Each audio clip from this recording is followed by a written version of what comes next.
Halo, selamat malam Tribuners. Senang sekali kami dapat kembali menyapa Anda dalam program Malam Minggu Sehat, tentunya dengan beragam informasi dan perbincangan seputar kesehatan bersama saya, Alvin Wahyu. Saat bencana alam melanda, masyarakat harus mengungsi ke tempat yang lebih aman. Namun, terdapat beberapa kendala yang dihadapi, baik relawan maupun korban bencana alam. Salah satu kendala yang dihadapi adalah minimnya jumlah dapur umum. Hal ini menyebabkan masyarakat akan terbiasa mengonsumsi makanan instan selama di pengungsian. Di episode kali ini, Tribuners, topik yang akan kami angkat yakni bencana, tapi gizi tetap terjaga. Untuk membahas topik kali ini telah bergabung dengan kami, dokter, filsuf, serta ahli gizi komunitas, Dr. Tan Sutian.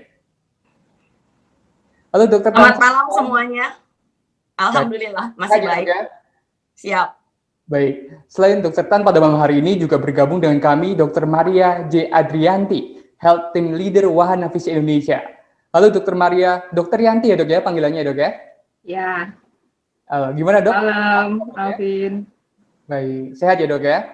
Puji Tuhan, sehat selalu. Alhamdulillah, baik. Dan kali ini juga telah bergabung dengan kami Dr. Ratri Survilvalina, jabatan dari Kadinkes Boyolali. Halo, selamat malam Dr. Ratri. Selamat malam juga Mas Alvin. Sehat ya dok ya? Alhamdulillah sehat. Baik. Dr. Ratri dan Dr. Yanti, pada malam hari ini topik yang kita bahas yakni terkait pengungsian dan penjagaan gizi agar tetap terjaga ya dok ya. Mungkin dok sebelum kita ngobrol lebih jauh perihal topik kita pada malam hari ini, mungkin bisa dijelaskan nggak sedikit dok, kenapa pentingnya menjaga asupan gizi di pengungsian dok? Mungkin Dr. Tan bisa memulainya, silahkan. Ya, selamat malam Tribuners. Saya senang sekali hari ini saya juga dipandu oleh dua pendekar kita, dua orang perempuan yang luar biasa, dua-duanya kebetulan juga teman sejawat, Dr. Ratri sebagai Kepala Dinas Kesehatan di Boyolali, yang sudah khatam menangani Merapi yang suka batuk-batuk, ya, dari Wahana Visi Indonesia. Beliau adalah spesialis relawan yang selalu mengkoordinir berbagai pertolongan ketika bencana itu tiba. Oke, yang pertama adalah Mas Alvin, bicara tentang bencana. Bencana itu tidak hanya sekedar gunung yang lagi batuk-batuk, tapi juga termasuk kita adalah daerah cincin api ya, kerap kali gempa.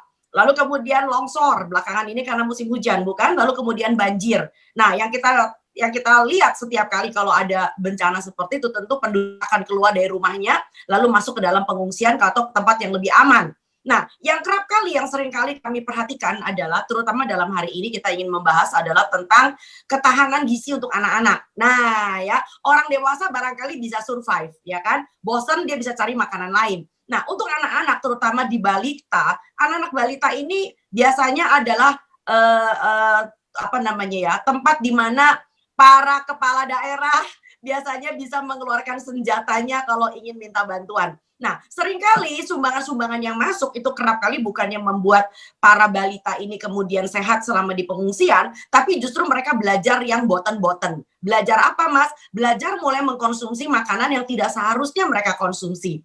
Jadi kalau misalnya mereka masih menyusu, kebetulan di bawah 2 tahun, kita tidak mempunyai tenda untuk ibu yang nyaman menyusui, tetapi kemudian anaknya dialihkan ikut-ikutan anak orang kota katanya minum susu formula. Ya, karena ada kepala daerah yang minta-minta susu formula. Lalu kemudian ditambah lagi dengan makanan kemasan lainnya, termasuk bubur-bubur bayi komersial dan sebagainya. Justru yang kami takutkan adalah ketika masa bencana ini, maka angka kesakitan diare, bahkan kematian bayi karena kebersihan terganggu.